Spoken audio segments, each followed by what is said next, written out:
You are now listening to the 12 Steps to Total Transformation, a resurrection of the true self. Brought to you by Reimagine Audio. Introduction. If you see yourself here, then this book just may be for you. At some point, most people notice certain patterns in themselves. Moments when they become defensive in a conversation. Moments when correction feels more like criticism. Moments when something small lingers in the mind long after the moment has passed. If you've ever replayed conversations in your head long after they were over, or found yourself taking something personally that was never meant to hurt you, you may recognize something familiar in these pages. If you sometimes measure your worth by how others respond to you, or feel unsettled, misunderstood, or easily triggered, you may already sense that something deeper is at work. If you occasionally find yourself blaming circumstances, timing, or other people for where you are, or revisiting old versions of your life and wishing things had unfolded differently, then this book may speak to you. And if you've ever wondered why peace sometimes feels temporary, or why reassurance can feel necessary just to feel secure, then this book is for you. Consider this an invitation, not an invitation to judge yourself. Not an invitation to feel shame, and certainly not an invitation to believe that something about you is broken. It is simply an invitation to understand why certain reactions have become automatic, to understand why certain emotions surface so quickly, and, most importantly, to understand who you truly are beneath the patterns you've learned over time. There is nothing broken about you. There are only patterns, ways of thinking, reacting, and protecting yourself that were formed long before you ever stopped to question them. Some of those patterns once helped you navigate difficult moments, but over time, they may have begun to shape the way you see yourself and the world around you. Awareness is where change begins, because what you can see clearly, you can begin to understand, and what you understand, you can begin to transform. This book is simply a guide for that process, not a guide to becoming someone new, but a guide to returning to the clarity, balance, and steadiness that already exist within you. And that journey begins with awareness. Chapter 1. The Illusion of the False Self. Why you became who you had to be. Before you can transform, you must understand, not judge, not criticize. Not condemn, understand. The version of you that gets defensive, the version that takes things personally, the version that compares, blames, replays the past, and reacts. That version of you did not appear by accident. It was built, and it was built for a reason. The false self is not evil. It is protective. It was constructed at moments when you felt unsafe, unseen, unheard, or misunderstood. It was assembled quietly, over time, layer by layer. A comment that hurt, a rejection that stung, a comparison that made you feel less than, a moment where you felt exposed. The mind, brilliant as it is, responded the only way it knew how. Never let that happen again. And so the construction began. You learned to defend before you were attacked. You learned to explain before you were misunderstood. You learned to brace before you were corrected. You learned to compare so you could measure your position. You learned to blame so you wouldn't have to feel powerless. This is not weakness, this is survival intelligence. But survival is not the same as living. Over time, what began as protection became identity. You began to believe, I am just sensitive. I am just strong-willed. I just don't tolerate nonsense. I'm just realistic. I'm just telling it like it is. But beneath many of those statements lies something deeper. Defensiveness is often fear wearing armor. Taking things personally is often insecurity searching for confirmation. Blame is often powerlessness trying to escape responsibility. Comparison is often uncertainty trying to measure worth. And living in the past is often pain asking to remain relevant. The false self operates from one central belief. I must protect myself at all costs. So it scans for threat. It hears tone instead of content. It assumes intention. It reads between lines that were never written. It interprets neutrality as rejection. It confuses correction with attack. It becomes easily offended not because it is fragile, but because it is vigilant. Vigilance is exhausting. Imagine living in a state where every interaction must be evaluated for danger. That is the nervous system of the false self. And here is the deeper truth. The false self lives almost entirely in the past. It does not respond to what is happening. It responds to what has happened. It overlays old wounds onto present moments. It reacts to memory. When someone disagrees with you, you are not just hearing disagreement. You may be hearing every time you felt dismissed. When someone corrects you, you are not just hearing information. You may be hearing every time you felt inadequate. When someone pulls away emotionally, you are not just experiencing distance. You may be reliving abandonment. This is why the reaction often feels larger than the moment, because the reaction is not about the moment. It is about accumulated memory. Now, let's talk about blame. Blame is one of the most subtle ways we surrender power. When you say, "They made me feel this way," you unknowingly transfer authority. When you say, "This situation ruined everything," you step out of creative responsibility. Blame feels relieving in the moment because it removes pressure, but it also removes power. The false self prefers relief over empowerment. It prefers to be right rather than free. And then there is comparison. Comparison is the mind's attempt to locate worth externally. If I have that, what does that mean about me? If they are ahead, where does that leave me? If I don't measure up, what am I? But comparison is built on illusion. You are measuring your internal insecurities against someone else's external projection. It is an unfair equation from the beginning. Yet the false self continues to calculate. Why? Because it does not know who it is. When identity is unclear, comparison feels necessary. And all of this, defensiveness, blame, comparison, living in the past, stems from one core misunderstanding. You believed you were the version of yourself that was hurt. You believed the wound was your identity. You believed survival was your personality. But you are not the armor. You are not the reaction. You are not the defense. You are the awareness behind it. And this is where compassion must enter. You cannot hate the false self away. You cannot shame it into silence. You cannot overpower it with force. You must understand it. Because once you see clearly that the false self was built to protect you, not define you, something softens. You stop fighting yourself. You stop arguing with your reactions. You stop judging your past. And when judgment leaves, clarity enters. The purpose of this chapter is not to eliminate the false self. It is to expose its illusion. It is to show you that the behaviors you thought were just who I am are actually learned responses. And what is learned can be unlearned. What is conditioned can be reconditioned. What was constructed can be reconstructed. You do not need to destroy yourself. You only need to outgrow yourself. And the moment you understand why you became who you had to be, you are no longer unconsciously controlled by it. You are now aware, and awareness is the first crack in illusion. Chapter 2. The Trap of External Validation. When your identity lives in someone else's hands. After the false self is formed, it searches for reinforcement. It needs confirmation. It needs proof. It needs mirrors. The false self does not know who it is internally, so it looks outward for definition. And this is where external validation becomes a trap. Validation itself is not evil. It is natural to enjoy appreciation. It is human to value affirmation. It is beautiful to feel seen. But when validation becomes oxygen, when you cannot breathe without it, it becomes dependency.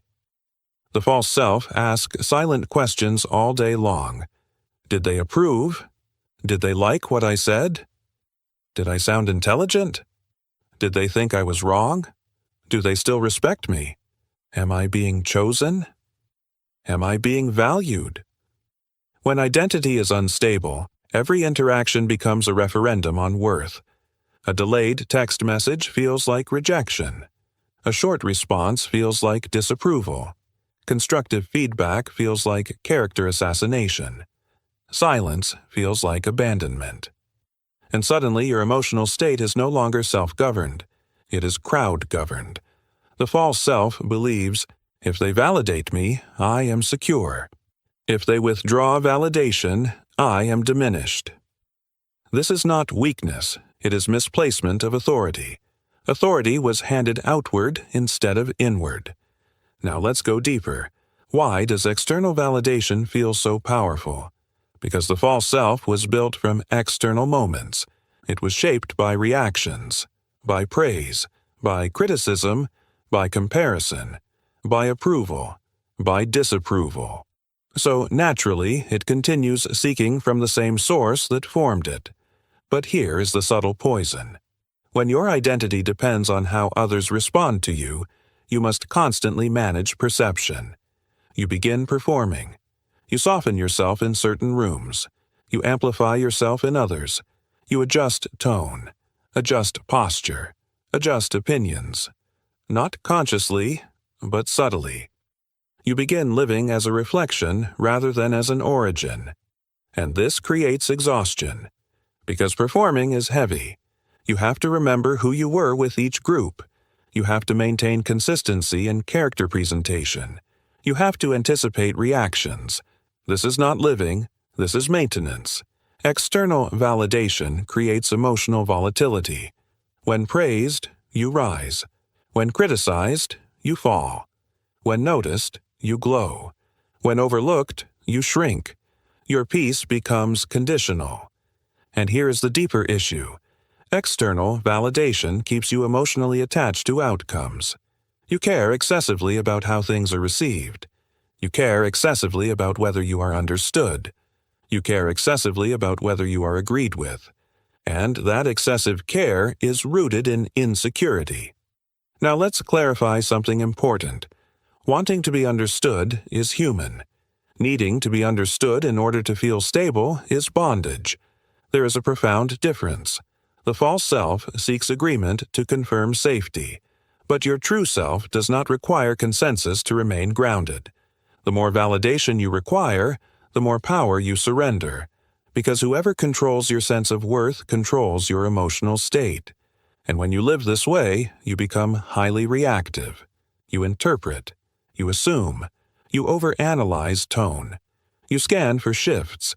You feel things intensely, not because you are overly emotional, but because you are externally anchored. External anchoring is fragile. It shifts with mood, with season, with circumstance, with people's own unresolved wounds.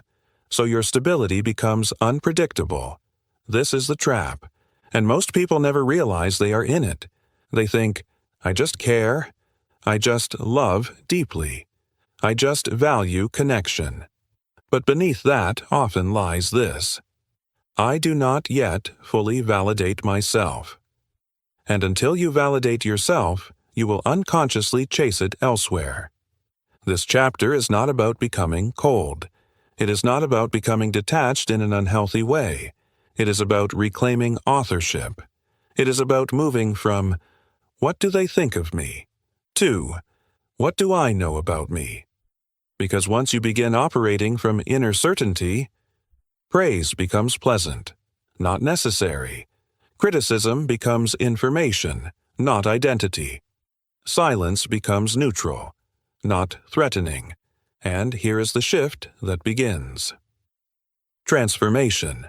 When validation moves inward, peace stabilizes. When peace stabilizes, defensiveness decreases.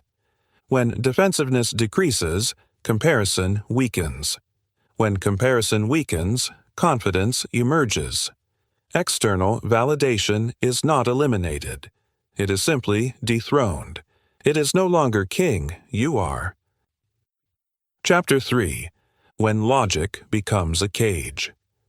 How the left mind protects itself through control. Logic is a gift, reason is powerful, analysis is useful. This chapter is not an attack on intelligence.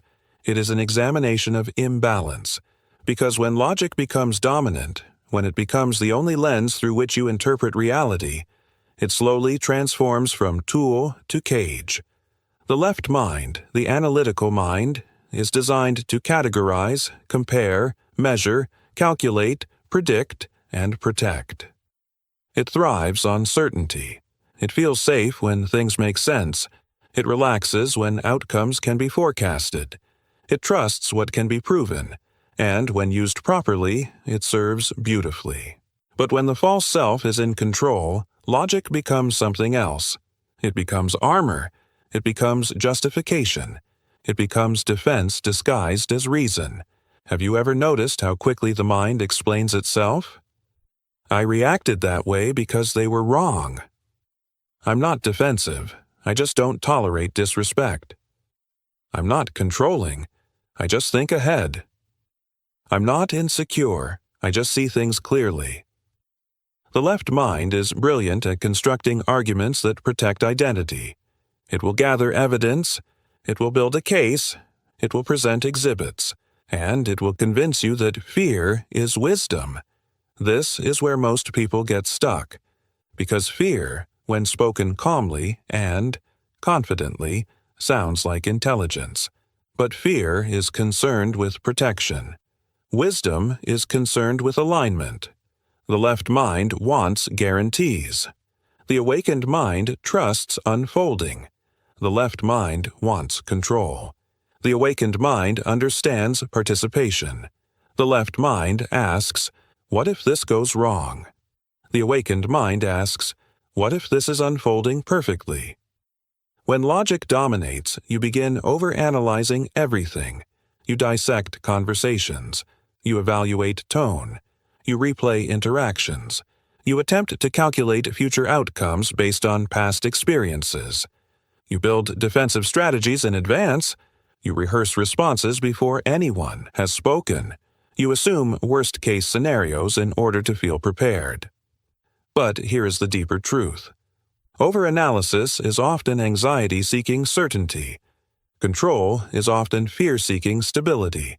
And certainty is something life rarely provides.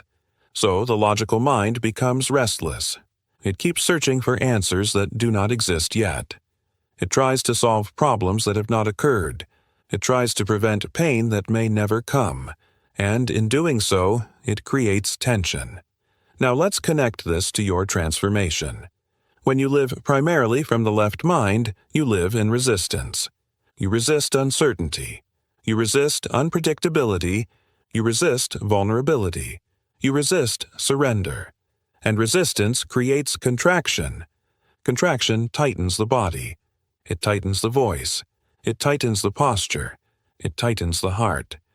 This is why highly logical people often struggle with trust. Trust feels irrational. Trust feels unsafe. Trust cannot be fully proven. But transformation requires trust. You cannot step into a new identity while demanding proof from the old one. You cannot become who you are meant to be while asking for guarantees that the old version of you would approve of. The logical mind will ask, "What evidence do you have that this new self is real?" But the awakened self responds, "I feel it." This is the beginning of right mind living. The right mind does not abandon intelligence. It integrates it. It does not reject logic. It refuses to be ruled by it. It understands that not everything meaningful can be measured. Peace cannot be calculated. Confidence cannot be engineered. Trust cannot be graphed. Love cannot be dissected. When logic becomes a cage, you lose spontaneity. You lose softness. You lose fluidity. You begin reacting instead of responding. Because logic is slow. It evaluates before it allows. And life moves faster than analysis. The right mind, the intuitive mind, responds from wholeness. It does not need to over-explain. It does not need to over-defend. It does not need to rehearse. It simply knows, and this knowing is not loud. It is quiet, steady, unbothered. The shift from left mind dominance to right mind integration is not about becoming irrational. It is about becoming balanced. It is about recognizing when logic is protecting fear. It is about noticing when you are justifying a reaction instead of examining it. It is about choosing trust over control. Because here is the truth. You will never logic your way into peace. Peace is accessed through surrender. And surrender does not mean weakness. It means confidence in the unfolding. As you move through this journey, you will begin to notice moments when your mind wants to calculate, and you will choose instead to trust. You will notice moments when you want to control, and you will choose instead to allow. You will notice moments when you want proof, and you will choose instead to believe. This is not blind faith, it is conscious trust. And conscious trust is the bridge to transformation. Chapter 4. The Awakening. Feeling the better self before you see it. There comes a moment when something shifts. Not outside of you. Inside of you. You begin to feel different before your life looks different. You begin to sense a higher version of yourself before you fully know how to live as you. And this is where confusion often begins. Because externally, nothing may have changed. Your environment may look the same. Your responsibilities may remain the same. Your relationships may still be in transition. But internally, something no longer fits. You start to feel uncomfortable being who you used to be. The old reactions feel heavy. The old arguments feel unnecessary. The old emotional spikes feel exhausting. You catch yourself thinking, I don't want to respond like that anymore. And yet, sometimes you still do. This gap creates tension. You feel the better version of yourself, but you still see the conditioned version of yourself. And the space between the two feels like frustration. This is the moment most people misinterpret. They think, I must be failing. I must be inconsistent. I must not be ready. But frustration at this stage is not failure. It is awakening. You are not frustrated because you are broken. You are frustrated because you can see beyond your current pattern. You have been introduced to your higher self. Once you have been introduced, you cannot unsee you. You begin noticing when you are operating below your own awareness. You begin noticing when you are reacting instead of responding. You begin noticing when you are defending instead of detaching. Awareness increases sensitivity, and increased sensitivity can feel like internal conflict.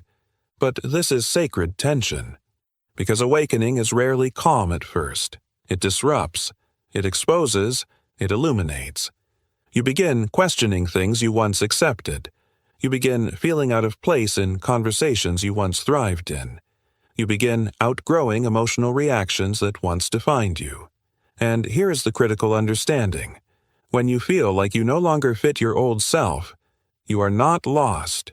You are evolving. The discomfort comes from shedding. And shedding always feels unfamiliar before it feels freeing. The mind wants to return to the familiar, even if the familiar was limiting, because the familiar feels safe. But awakening whispers something different. It says, there is more. More peace, more confidence, more detachment, more trust, more steadiness. You begin to feel a calm version of yourself watching the reactive version, almost as if there are two layers now, the conditioned self reacting, and the aware self observing. That observer is your true self. She does not panic. She does not rush to defend. She does not scramble for validation. She simply sees. This is the beginning of right mind living. You feel before you fully embody. You sense before you fully stabilize. And this stage requires compassion, because you will fluctuate. Some days you will operate from the higher self with ease. Other days you will fall back into old patterns. That does not mean you are regressing. It means you are integrating. Awakening is not a light switch. It is a gradual alignment. And here is something powerful. The frustration you feel is actually a measurement of growth. You were not frustrated when you were unconscious. You reacted and justified without awareness. Now you react and notice. That noticing is evolution. You begin feeling dissatisfied with lower states. You begin feeling restless in old identities. You begin feeling called to something. Steadier. That call is not external. It is internal recognition. You are meeting yourself for the first time, and that meeting changes everything.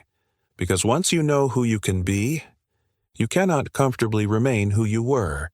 This chapter is about honoring that moment, not suppressing it, not running from it, not judging it, honoring it, because awakening is the bridge between conditioning and transformation. It is the moment you realize, I am not the reaction. I am the awareness behind it. And once that realization stabilizes, the rest of this journey becomes possible. Chapter 5. Believing the person you have been introduced to. From awareness to identity. Awakening introduces you. Belief establishes you. It is one thing to sense a higher version of yourself. It's another thing to accept that it is you. Many people awaken. Few fully believe. You may feel moments of calm. You may respond differently in certain situations. You may notice growth. But if you secretly think, this isn't really me, you will treat those moments as temporary. You will dismiss them. You will say, that was just a good day. I'm improving. I'm working on myself. Working on yourself implies distance. Believing yourself implies ownership. The awakened self cannot stabilize if you treat you like a guest. It must become identity. This is the shift. You stop saying, I'm trying to be secure. You start saying, I am secure. You stop saying, I'm working on not being defensive. You start saying, I no longer operate defensively. Not because you are perfect, but because you have chosen who you are. Belief is a decision before it becomes a feeling. Most people wait to feel transformed before claiming transformation. But feeling follows identity. Identity does not follow feeling. The false self was built on unconscious beliefs. I am not safe. I must defend myself. I must prove my value. I can lose what I love. I must control what happens. Those beliefs shaped reactions. Reactions reinforced identity. Identity became personality. Now you interrupt the cycle. You install new agreements. I am steady. I am not easily shaken. I do not need to prove myself. I trust myself. I trust what is meant for me. Belief reorganizes behavior. If you believe you are easily offended, you will look for offense. If you believe you are misunderstood, you will anticipate dismissal. If you believe you are secure, you will respond from steadiness. Belief filters experience. It determines interpretation before logic ever enters the room. This is why belief must be deliberate. At first, the old self will resist. It will whisper, "You're pretending." You'll slip back. This isn't who you are. That voice is not truth. It is habit. Habit fears replacement. But understand this clearly. You cannot embody what you refuse to. Believe. The person you met in awakening, the calm one, the measured one, the detached one, you were not imagined. You were recognized. Belief is simply saying, I accept that this is who I am. No performance, no announcement, no external validation, just internal claim. Once claimed, something stabilizes. You no longer fluctuate between identities. You stop negotiating with your old patterns. You stop explaining your growth. You stop seeking confirmation. You simply operate. Belief removes internal argument. And when internal argument ends, peace expands. You are no longer becoming. You are being. And being is powerful. Chapter 6. Forgiveness. Clearing internal resistance. Forgiveness is one of the most misunderstood steps in transformation. Most people believe forgiveness is about the other person, letting them off the hook, excusing what they did, pretending it didn't hurt. It is none of those things. Forgiveness is not about freeing them. It is about freeing you, the weight you've been carrying. Unforgiveness is internal resistance. It is replaying a moment in your mind and reliving the emotion as if it just happened. It is holding on to a version of the past and allowing it to dictate your present state. When you refuse to forgive, you are not punishing the other person. You are rehearsing your pain, and every rehearsal strengthens the identity attached to it. The hurt one, the betrayed one, the overlooked one, the rejected one. You begin to see the world through that lens, and once identity fuses with injury, growth stalls. Forgiveness is identity detachment. Forgiveness is not saying, "It was okay." It is saying, "I will not build my identity around this." You cannot resurrect the true self while clutching old wounds. The true self is not defined by what happened to you. It is defined by who you choose to be now. When you forgive, you break the emotional contract with the past. You stop letting a previous moment have authority over your present consciousness. Forgiveness is psychological sovereignty, the illusion of holding on. Many people resist forgiveness because they believe anger protects them. If I stay angry, I won't be hurt again. But anger does not protect you. It imprisons you. It keeps you energetically tied to the very experience you claim to reject. You say you want peace, but you rehearse resentment. You say you want freedom, but you replay betrayal. There is a contradiction, and contradiction creates internal resistance. Forgiveness dissolves that resistance. You also must forgive yourself. This step is not only about others. Some of the deepest resentment you carry is toward yourself. The decisions you regret, the red flags you ignored, the version of you that didn't know better. Self-condemnation is just another form of ego attachment. You punish yourself because you believe guilt proves growth. It doesn't. Growth is demonstrated through change, not shame. Forgiving yourself is acknowledging, "I did what I knew how to do at that level of awareness. And now you know more." That is evolution. Emotional release is not weakness. Forgiveness may require grief. You may have to accept that the apology you wanted will never come. You may have to accept that closure is self-generated. This is not weakness. This is maturity. You release the expectation that the past must be rewritten for you to move forward. You give yourself permission to stop negotiating with history. The resurrection requires release. You cannot step into a new identity while emotionally anchored to an old injury. Every step in this journey has been preparing you for this one. Awareness showed you the pattern. Responsibility shifted ownership inward. Detachment helped you observe without reacting. Identity shift invited you to release the old self. Forgiveness is the cleansing. It clears the internal resistance that blocks embodiment of the new self. You do not forgive because they deserve it. You forgive because you deserve peace. Practical integration. Ask yourself, who am I still mentally arguing with? What moment do I replay most often? What version of myself am I still judging? What emotion do I refuse to release? Now ask the deeper question, who would I be without this attachment? Sit with that. That person, lighter, calmer, clearer, is closer to your true self. Forgiveness is not forgetting. It is refusing to let the past define your present identity. The decision. Forgiveness is a decision before it becomes a feeling. You choose to stop feeding the story. You choose to stop strengthening the wound. You choose to release the internal resistance. And when you do, something subtle shifts. Your nervous system relaxes. Your mind quiets. Your reactions soften. There is space again. And in that space, Your authentic self begins to breathe. This is not weakness, this is power. You are not surrendering to what happened. You are reclaiming authority over who you are becoming. And that is resurrection. Chapter 7. Rewriting Internal Dialogue. The Voice Within. There is a voice inside you that rarely stops speaking. It comments, it evaluates, it anticipates, it criticizes, it defends.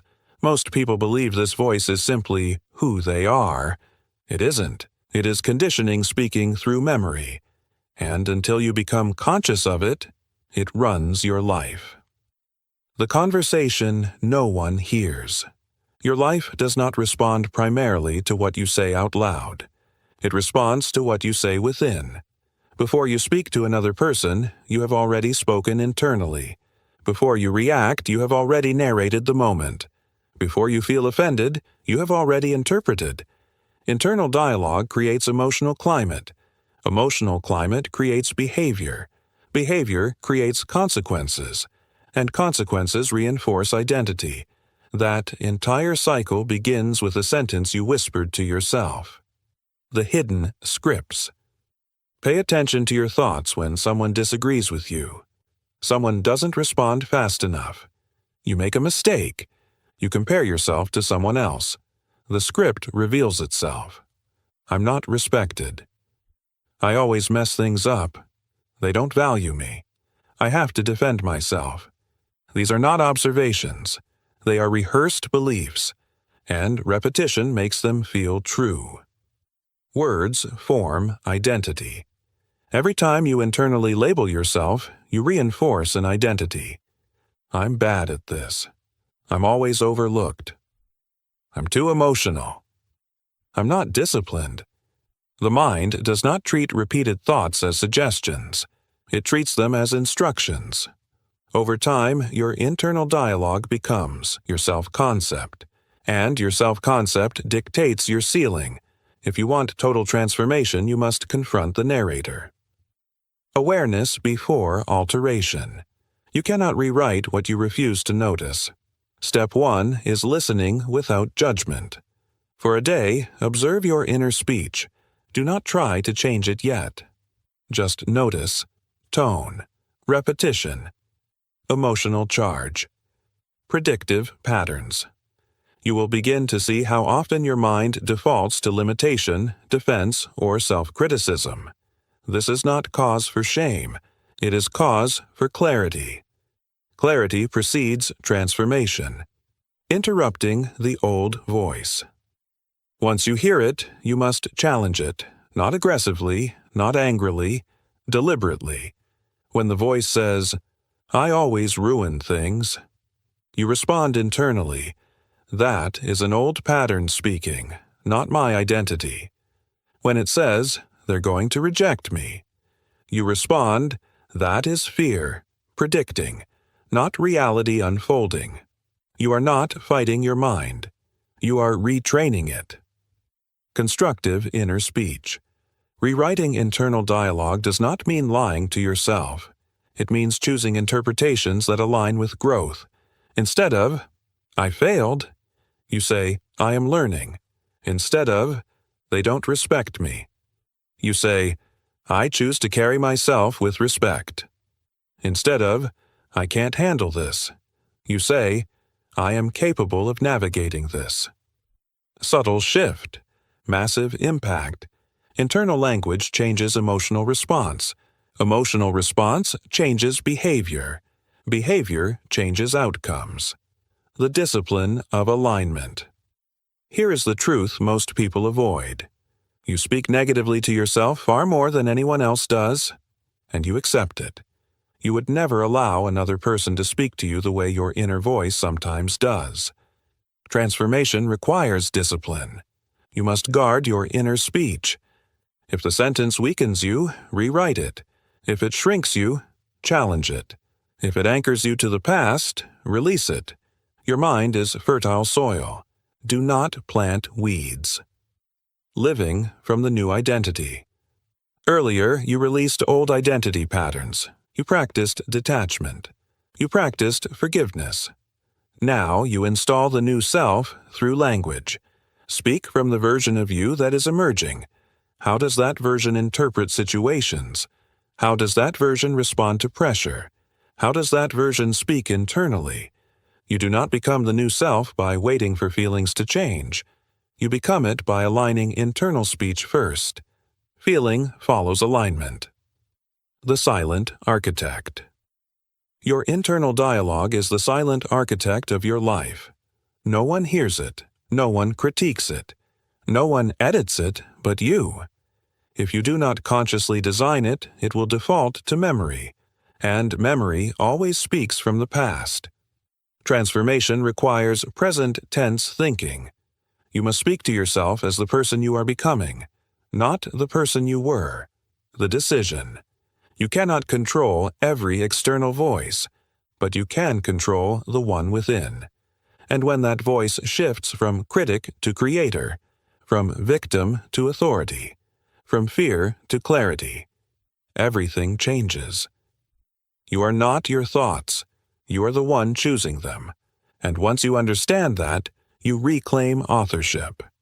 Rewriting internal dialogue is not positive thinking. It is identity reconstruction. And this is where resurrection becomes practical. The voice within must agree with the life you desire, or it will sabotage it. Choose your words carefully. They are building you. Chapter 8. Constructive Imagination. Directing the Inner World. Your imagination is not a fantasy machine. It is a rehearsal chamber. Everything you repeatedly imagine, you emotionally practice. And everything you emotionally practice, you begin to embody. Most people use imagination unconsciously. They rehearse failure. They anticipate rejection. They picture worst-case outcomes. They replay embarrassment. Then they wonder why anxiety feels natural. Imagination is always working. The question is, are you directing it? The mind rehearses what it expects. Before a difficult conversation, what do you picture? Before stepping into a new opportunity, what do you assume? Before trying something unfamiliar, what scene plays in your mind? For most people, imagination defaults to protection mode. It scans for danger. It prepares for loss. It anticipates discomfort. This once helped you survive. But survival thinking is not transformation thinking. If you constantly rehearse loss, you live guarded. If you constantly rehearse conflict, you react defensively.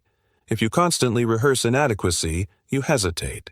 Your body does not distinguish sharply between vividly imagined experience and lived experience. It responds to both. That means your imagination is training your nervous system. The difference between fantasy and construction. Constructive imagination is not daydreaming. It is intentional mental design. Fantasy escapes reality.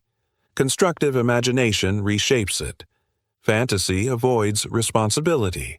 Constructive imagination accepts authorship. When you intentionally imagine yourself responding calmly in a heated moment, you are installing that response. When you picture yourself walking confidently into a room, you are preconditioning posture and tone. When you see yourself already stable, already grounded, already secure, your body begins aligning. Imagination is identity rehearsal. Why this step comes now. You have already developed awareness, taken responsibility, practiced detachment, shifted identity, released resentment, rewritten internal dialogue. Now you must build. You cannot leave the mind empty. When old patterns dissolve, something must replace them. Constructive imagination fills the space. If you do not consciously install a new identity, the old one returns. Nature hates a vacuum. Installing the new self. Close your eyes and see the version of you that is calm under pressure, emotionally regulated, not easily triggered, not seeking validation, not rehearsing old pain. What does that version look like in conversation? How does that version sit? How does that version respond when misunderstood? How does that version interpret silence? Stay with the image. Let it feel familiar, because familiarity breeds identity. Emotion is the key. Imagination without emotion is weak. Imagination with emotion is powerful. It is not enough to think about being calm. You must feel calm while imagining. It is not enough to visualize confidence. You must feel the steadiness of it in your body. Emotion anchors imagery into identity. When the feeling matches the image, transformation accelerates. The brain follows the image. Neuroscience confirms what ancient wisdom always knew. The brain reorganizes itself based on repeated mental rehearsal. Athletes use visualization. Public speakers use visualization. Performers use visualization. They mentally practice success before stepping into performance. You must do the same with identity. Before life tests you, rehearse who you choose to be.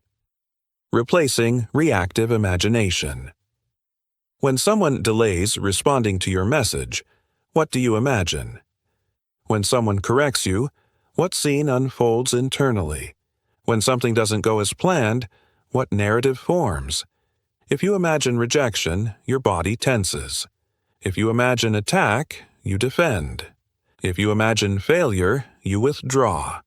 But what if you imagine neutrality? What if you imagine clarity? What if you imagine that everything unfolding is workable? The reaction changes immediately. Constructive imagination alters emotional trajectory. Living from the end. Imagine yourself already transformed, not trying, not struggling, not fighting patterns, already steady, already clear, already free from old triggers. Now ask, how would I think today if that were true? How would I respond today if that were true? How would I speak internally if that were true? Then act accordingly. Imagination becomes embodiment through behavior. The discipline of design. You cannot allow imagination to wander unchecked. Left undirected, it drifts toward fear. You must intentionally guide it. Daily practice. Spend 5 minutes imagining yourself handling a challenging scenario calmly. Spend 5 minutes seeing yourself interacting from stability. Spend 5 minutes feeling what it is like to no longer be reactive. Consistency installs identity. Repetition normalizes it. And what feels normal becomes natural. The resurrection becomes visible. Constructive imagination is where internal transformation becomes external behavior. You will notice slower reactions, fewer emotional spikes, less mental rehearsal of conflict, greater internal steadiness. Not because circumstances changed, but because your internal rehearsal changed. You are no longer practicing the old self.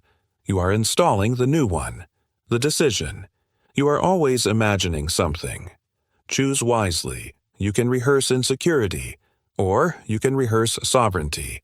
You can picture rejection, or you can picture grounded clarity. You can imagine yourself as fragile, or you can imagine yourself as stable. The imagination is neutral. It becomes creative or destructive based on direction. Direct it. This is not fantasy. This is conscious construction. And this is where transformation accelerates. Chapter 9. Embodying the desired self. Becoming it before evidence. There comes a moment in transformation where imagination must become embodiment. You have seen the pattern. You have taken responsibility. You have detached from reactivity. You have forgiven. You have rewritten internal dialogue. You have constructed new mental imagery. Now comes the question, will you live from it? Because imagination without embodiment remains potential, and potential without action returns to pattern. Identity is lived, not announced.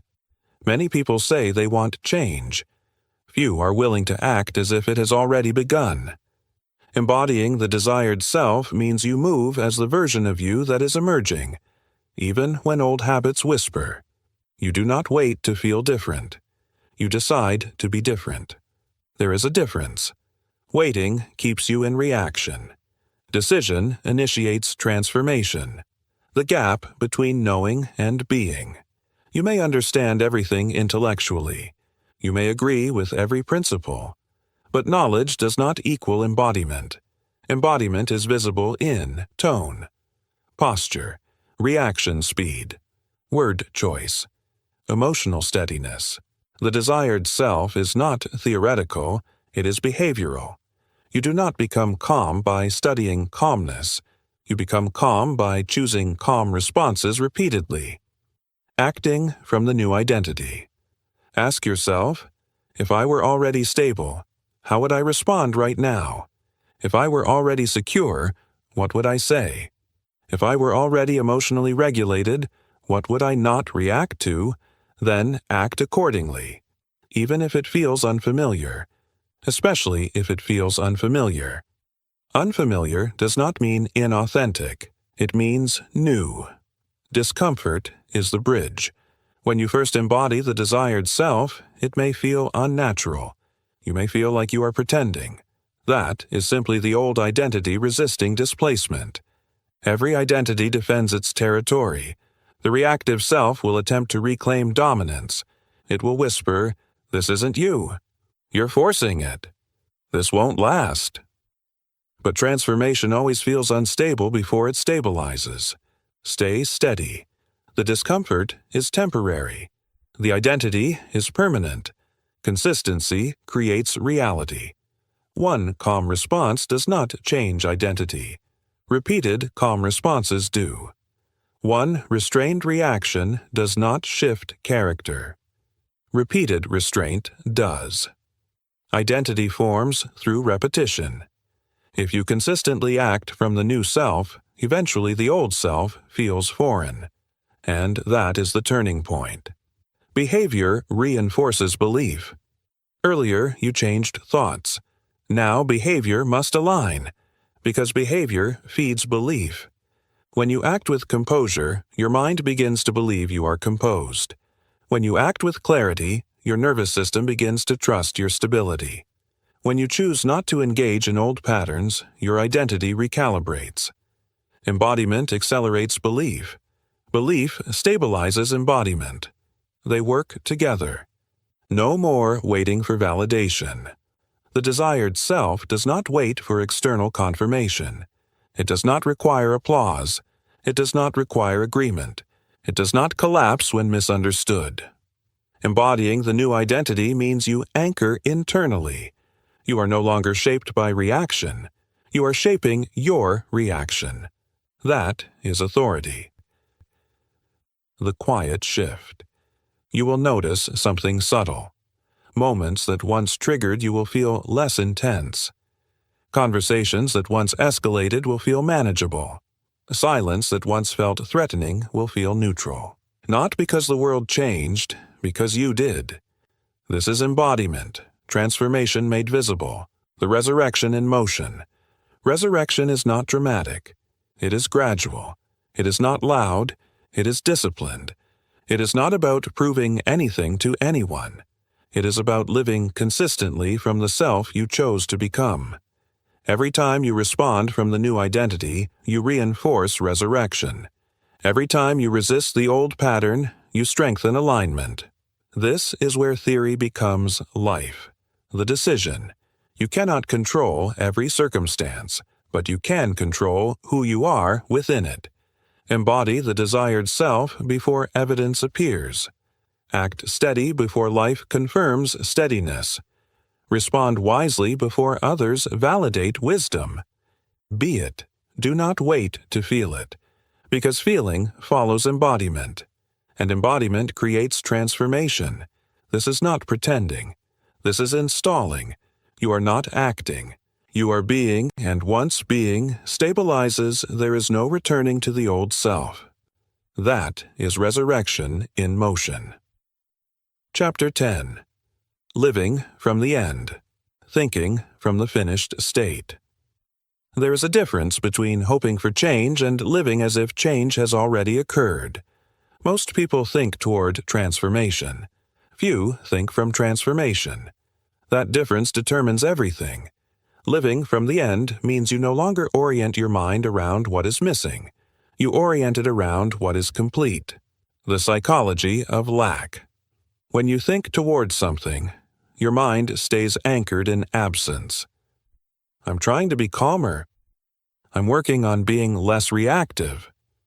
I hope I can become more secure. Even these statements reinforce incompleteness. They keep transformation in the future, and what stays in the future never stabilizes in identity. If calmness is always something you're trying to reach, you will never embody it. You will chase it. The finished state. Living from the end requires a mental shift. You no longer ask, "How do I become calm?" You ask, "How does a calm person interpret this?" You no longer ask, "How do I stop being triggered?" You ask, "How does someone who is stable respond here?" The first question seeks improvement. The second assumes completion. Living from the end assumes the identity is already installed, and then behavior aligns. Interpretation creates experience.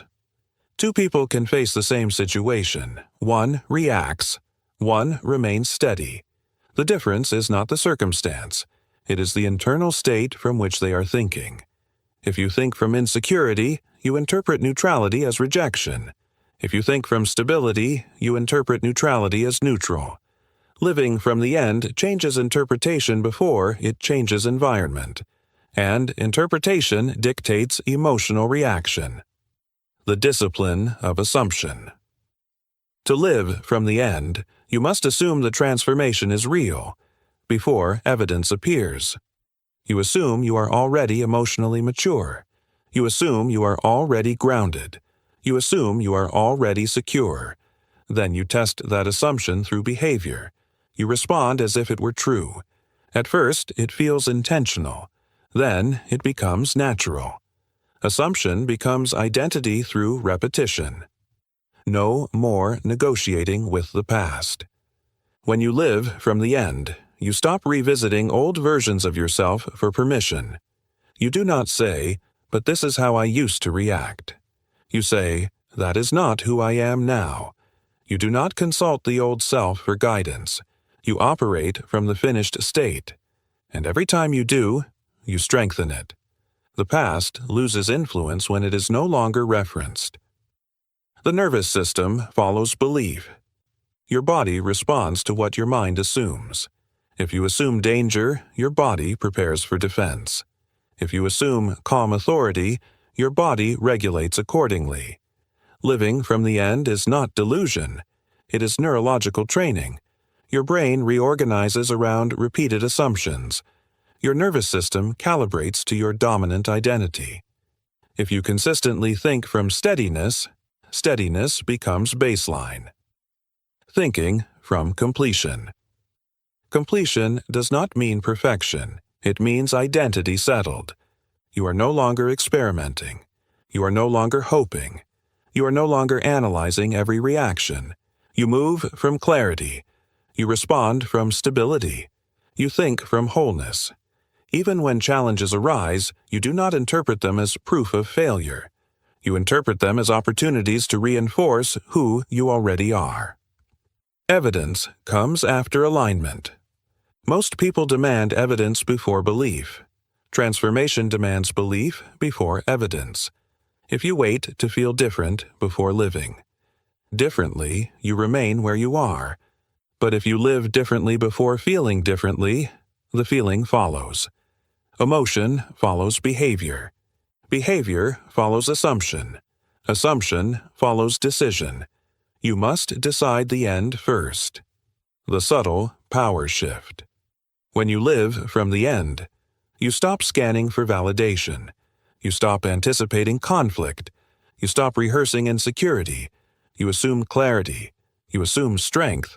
You assume stability. And because you assume it, you demonstrate it.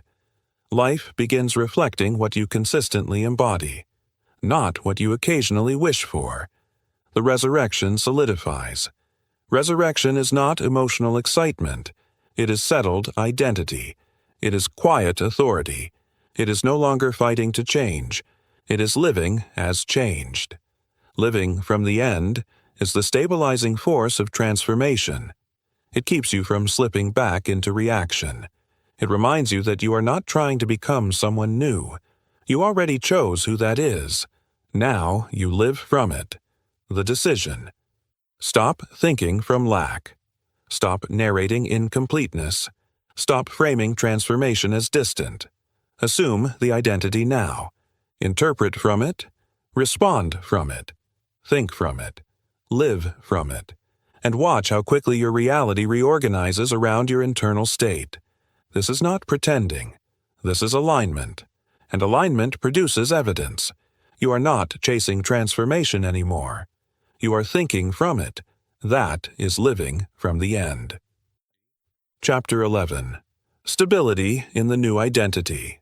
Making it permanent. Transformation is exciting at the beginning. It feels powerful to see clearly. It feels liberating to detach. It feels empowering to rewrite internal dialogue. But the true test of transformation is not initiation. It is stabilization. Anyone can change temporarily. Few maintain change permanently. Chapter 11 is where the new identity stops being something you practice and becomes who you are. The risk of reversion. Old patterns do not disappear quietly. They wait. They wait for stress. They wait for fatigue. They wait for emotional pressure. Under pressure, people revert to what feels familiar. If your new identity is not stabilized, you will default to your old one when challenged. This is why consistency matters more than intensity. Transformation is not built on emotional highs. It is built on repeated alignment. The identity must become automatic. In the beginning, calm responses are intentional. You think before speaking. You pause before reacting. You consciously reframe thoughts. But stability means it becomes automatic. You no longer need to remind yourself. You no longer need to force discipline. The reaction has changed. And because the reaction has changed, the identity has changed. Stability is when the new self feels normal. Emotional neutrality as power.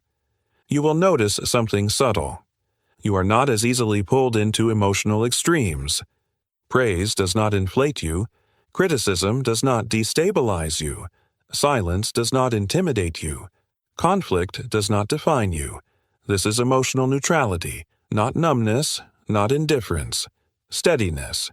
You are no longer swinging between emotional highs and lows. You are anchored. And anchoring is strength. The end of overanalysis. Earlier in the journey, you analyzed your reactions carefully. You observed patterns. You corrected internal dialogue. You rehearsed constructive imagination. But stability means you no longer overanalyze. You trust yourself. You do not second-guess every interaction.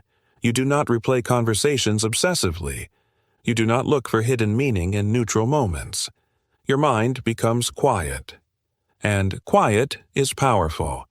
Confidence without performance. The stabilized identity does not perform transformation. It does not try to prove growth. It simply lives it. There is no need to announce how calm you are. No need to display how detached you have become. No need to demonstrate emotional maturity. You embody it quietly, and others feel it. Stability creates presence. Presence creates influence. When triggers reappear, stability does not mean you will never feel irritation. It means irritation no longer controls you. Occasionally, an old trigger may surface, but now it feels distant. It feels smaller. You notice it without being consumed by it, and you recover quickly. Recovery speed is a sign of transformation. The quicker you return to steadiness, the stronger your new identity. The nervous system has recalibrated. Earlier, your nervous system was reactive. It anticipated conflict. It scanned for rejection. It braced for misunderstanding. Now, it rests more often. You breathe slower. You respond slower. You think clearer. your body trusts you. And when your body trusts you, your reactions align with stability. This is physiological transformation, not just psychological. The resurrection is now visible. You no longer recognize the old version of yourself. The defensiveness feels foreign. The insecurity feels outdated. The overthinking feels unnecessary. You do not fight to maintain change. You are change. This is resurrection made permanent. No more external dependence. Stability removes dependency on external reassurance. You do not need constant validation. You do not need agreement to feel secure. You do not need constant affirmation to maintain identity. You are internally sourced. This is the highest form of emotional maturity. When your identity is internal, external shifts cannot destabilize you. The quiet authority. There is a quiet authority that emerges here. Not dominance, not aggression. Authority over self. You trust your perception. You trust your decisions. You trust your restraint. And because you trust yourself, others begin to trust you. Stability radiates. It is felt before it is spoken. The final test. Life will test your stability. It will introduce pressure. It will introduce delay. It will introduce disagreement. But this time, you do not collapse. You remain steady, because you are no longer reacting from old wounds. You are responding from integrated identity. This is the difference. The decision. Stability is maintained through continued alignment, daily awareness, daily discipline, daily embodiment. But now it feels natural. You are not forcing transformation. You are maintaining truth. You have removed what you are not. What remains is authentic, and authenticity is stable. The resurrection is no longer an event. It is your baseline. You are not trying to become whole. You are living as whole. And once stability sets in, there is no return. Chapter 12. The Resurrection, Being Your Authentic Self. Resurrection is not about becoming someone new. It is about removing what never belonged to you. Throughout this journey, you did not add power. You uncovered it. You did not manufacture stability. You revealed it. You did not create worth. You recognized it. This is the resurrection. What actually died. Something had to end. Not your personality. Not your ambition. Not your emotion. What died was the false self, the reactive self, the defensive self, the validation-seeking self, the identity built around wounds. That version was constructed through conditioning, through memory, through repetition, through protection. But protection eventually becomes imprisonment, and resurrection requires release. You were never broken. You only believed you were broken because you were operating from patterns you did not understand. You mistook reactivity for personality. You mistook insecurity for humility. You mistook overthinking for intelligence. You mistook emotional volatility for passion. But none of those defined you. They were learned responses. And what is learned can be unlearned. When you saw the pattern, you weakened it. When you took responsibility, you reclaimed authority. When you forgave, you dissolved resistance. When you rewrote internal dialogue, you changed narrative. When you imagined constructively, you installed new identity. When you embodied the desired self, you stabilized it. Now you stand in completion. The quiet power of the new self. The resurrected self is not loud. It does not demand attention. It does not need to prove transformation. It simply is. There is steadiness in your presence. There is calm in your voice. There is clarity in your thinking. You no longer react from history. You respond from awareness. You no longer interpret everything as threat. You interpret from stability. You are no longer defined by what happened to you. You are defined by who you chose to become.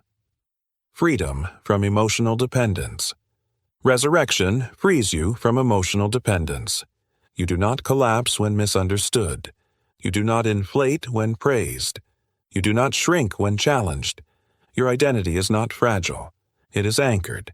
You do not need to rehearse old arguments. You do not need to defend your worth. You do not need to prove your growth, because growth is visible in your restraint. Maturity is visible in your responses. Stability is visible in your consistency. The world reflects the new you. The world does not change first. You do, and once you do, your interpretation changes. And once your interpretation changes, your experience changes. People may respond differently. Conversations may feel different. Opportunities may appear differently. But the real shift happened within. You no longer bring insecurity into interaction. You no longer bring fear into possibility. You no longer bring old wounds into new moments. That is resurrection. The cycle has ended. The cycle of reaction. The cycle of replay. The cycle of self-doubt. The cycle of external validation. It ends here. Not because life becomes perfect, but because you no longer feed the pattern. Patterns survive through repetition. You have interrupted repetition, and interruption creates freedom. Resurrection is ongoing. Resurrection is not a one-time event. It is a maintained awareness. You remain conscious. You remain aligned. You remain disciplined. Not rigid, not obsessive, present. If you drift, you return quickly. If you stumble, you correct calmly. If you feel old patterns whisper, you do not panic. You simply choose again. That is mastery. The true self revealed. Your authentic self was never insecure. It was never reactive. It was never dependent. It was never fragile. It was covered by memory, covered by protection, covered by conditioning. And now those layers are removed. What remains is clarity. What remains is composure. What remains is strength. Not forced, but natural. The final understanding. You did not transform into someone else. You stopped pretending to be someone you were not. You stopped identifying with defense. You stopped rehearsing pain. You stopped narrating limitation. You stopped seeking externally what must be anchored internally. And in doing so, you returned to your authentic self. That is resurrection. The decision moving forward. You now live consciously. You think deliberately. You respond intentionally. You guard your inner dialogue. You direct your imagination. You embody the finished state. You maintain stability. This is not temporary improvement. This is permanent alignment. You are not chasing transformation anymore. You are living as transformed. The old self has dissolved. The true self stands, and there is no return. Epilogue. The life you now live. If you have made it here, something in you has already shifted. Not because you read words, but because you recognized yourself in them. Transformation is not information. It is recognition. And somewhere in these 12 steps, you saw the old patterns clearly enough to release them. That clarity is irreversible. You now understand that your reactions were learned. Your insecurities were rehearsed. Your emotional volatility was conditioned. And what was conditioned can be dismantled. You no longer see yourself as broken. You see yourself as layered. And those layers have been removed one by one. The resurrection is not dramatic. There was no lightning strike, no public declaration, no applause, just awareness, just discipline, just repeated alignment, and that is how real change happens. Quietly, consistently, internally. You may not feel radically different every day, but you will notice something subtle. You pause more. You react less. You interpret situations more clearly. You recover faster. You do not spiral the way you used to. And, most importantly, you trust yourself. Trust is the final gift of transformation. You trust your perception. You trust your restraint. You trust your internal voice. You no longer need constant reassurance. You no longer search externally for validation. You are internally anchored. And an anchored person moves differently in the world. There will still be challenges. Life will still test your stability. But now you are not operating from unconscious patterns. You are operating from awareness. And awareness is power. When you drift, you will notice quickly. When you react, you will recalibrate faster. When old thoughts whisper, you will. Recognize them as echoes, not identity. That is mastery. You began this journey believing transformation meant becoming someone else. You now understand it meant returning to yourself. The authentic self was never missing. It was buried beneath fear, conditioning, and repetition. Now it stands. Steady, clear, unapologetic. As you close this book, remember, you are not trying to improve anymore. You are maintaining alignment. You are not chasing peace. You are protecting it. You are not searching for wholeness. You are living from it. This is not the end of your transformation. It is the beginning of your conscious life. And from here forward, you do not move unconsciously. You move deliberately. You think deliberately. You respond deliberately. You live deliberately. That is resurrection sustained. The true self is not fragile. It is stable. It is not loud. It is steady.